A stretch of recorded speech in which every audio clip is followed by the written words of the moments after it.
Breaking news, Vice President Joe Biden just made it official. Millions of workers will now be eligible for overtime. The VP introducing new rules that will sweep in some 4 million of you out there who previously made too much to be considered for OT. So here's the new deal.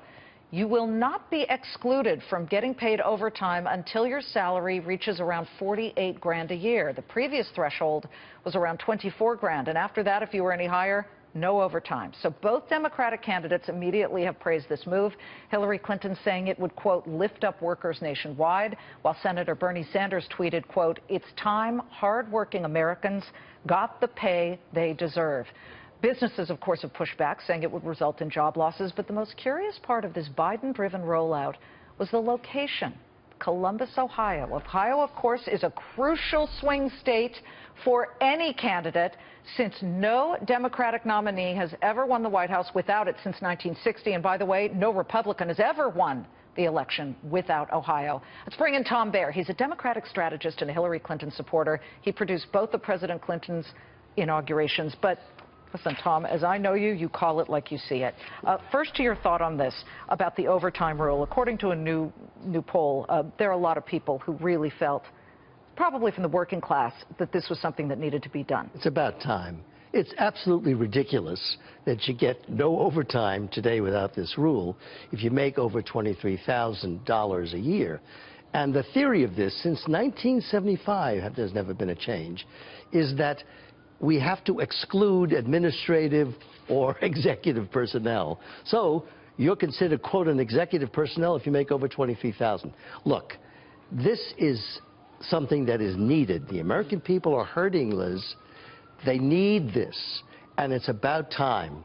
Well, Donald Trump hasn't weighed in on it just yet. However, he has bucked the Republican trend on things like minimum wage. You know, summarily, Republicans tend to say if you hike the minimum wage, you're going to kill businesses, you're going to kill jobs. Donald Trump says, you know what, leave it up to the states.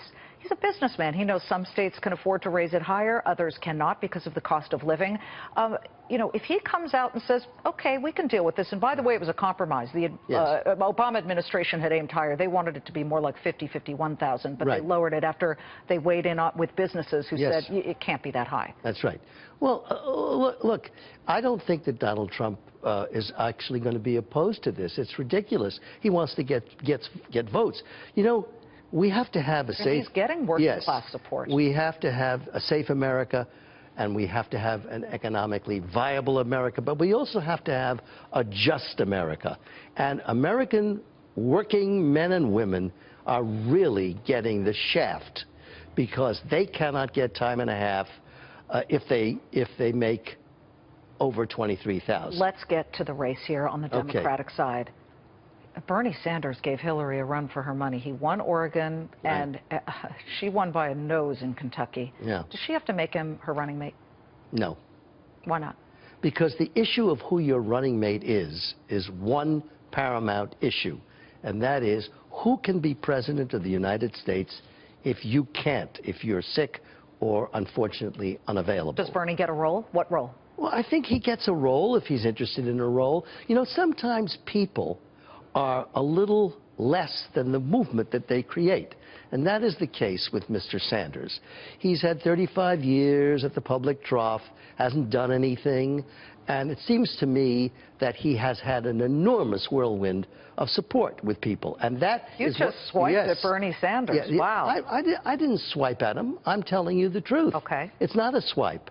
He should be admired for having brought this along. But he is not necessarily the greatest thing in the world just because people like him. Okay, so of course Lincoln was a Republican, but when President Lincoln became president, he immediately brought on his rivals. I'm thinking William Seward and you know, Salmon B. Chase. They were among his biggest critics, and yet he brought them on. You know, that was a really amazing move, because sometimes you bring in the people with whom you fight the most. They've got good ideas too. Yes, I'm not saying he doesn't have good ideas, and of course he will want a role. And let me tell you why this is so important. At the right time, he will endorse, and has already said he would, Hillary Clinton, and he will ask everyone to support her, and will go out vigorously to support the Democrat. Before we go, Hillary has a super PAC. Or there's a super PAC supporting Hillary. Right. They've come out with 2 ads that are Right. painting Donald Trump as very anti-woman. Yes. You know, you run a risk when you do that because he has shown time and time again he will turn around and not swipe at her, but at her husband. Right. And it really diverts attention. Is she, if you were advising her, would she be better off just avoiding that? And I know it's not her, it's a super PAC. She can't control them. But That's right. In my view, you don't reach the question of his behavior with women with Donald Trump. Once you decide that he's not qualified to be president of the United States, which I think is the decision, what difference does it make what his attitude towards women is? I think what is clear is that this is a man who is, by experience, by his background, not qualified to be president of the United States. Once the American people reach that decision, there isn't any necessity to undo his character. if they reach that decision, we shall see. Great to see you, I hope Tom. they do. I know you do. You're supporting Hillary. You bet. No duh. Good to see you, Tom. Thank you very much. Thank you.